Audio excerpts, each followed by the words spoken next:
So the intro is a generic 4 out of 10, but I'm a sucker for the low E string and the snare. It's just there to get the job done and make people clap. Du-du-dung, du-du-dung, du-du-dung, hey, hey, hey. The snare plays on beat 1 to 3, on 4 it's a rest, so that saves it from being overplayed. So you can see taking away something is very effective. And that riff, the first time I heard it from that TikTok snippet, I was really into it. It's very simple and effective. But when the drum beat entered, it felt very weak because when he was building up with the 16-note hi-hats, there was no dynamics, it was all the same volume, so it's not really impactful.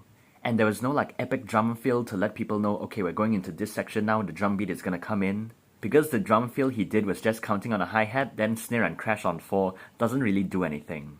If he just did a simple roll on the toms, or even just the snare, I don't care, I'm not asking for so much. If he just did something, it will like be impactful, but he really didn't do anything. Like on the toms, dudum, budum, budum, budum, pa, boom, into the riff. But for him, he just 1, 2, 3, 4, boom, ba, felt lazy. So that Temptation part, I enjoyed it more than the verse, and that Temptation riff is just the main riff but heavier.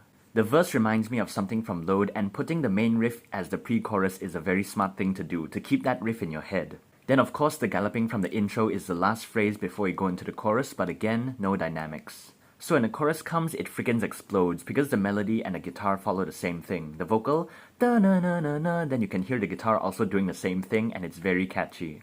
The chorus for me now, it's just 50-50, it's okay, but nothing really special, but after I listen to it for a while, then I'll really get into it.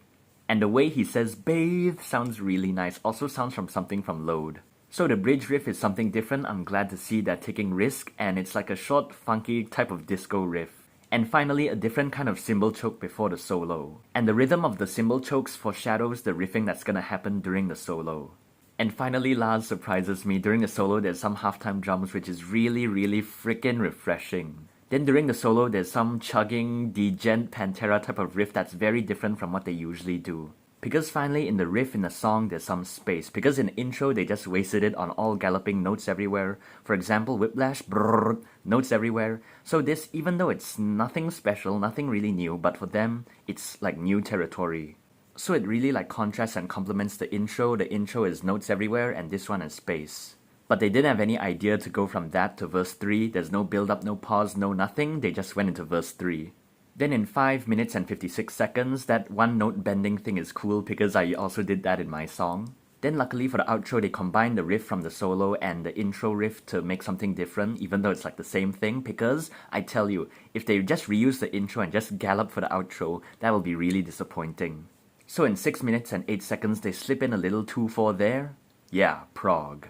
Then they just go to the outro, which is typical. Then 6 minutes 37 seconds, there's like some bass wah or something like that. So for this song, there are definitely some cool parts. Of course, the bridge riff and that galloping degent thing in the solo. The halftime drums. But the fills and build-up is of course disappointing.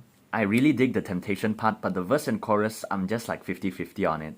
But that main riff saves the day. Even though like going into verse 3, they didn't have any ideas or it didn't feel impactful. So Lux was like straightforward, and then Screaming had a little bit of surprise, then this one had a few surprises, so that's great. So this one, like a 6.5 out of 10.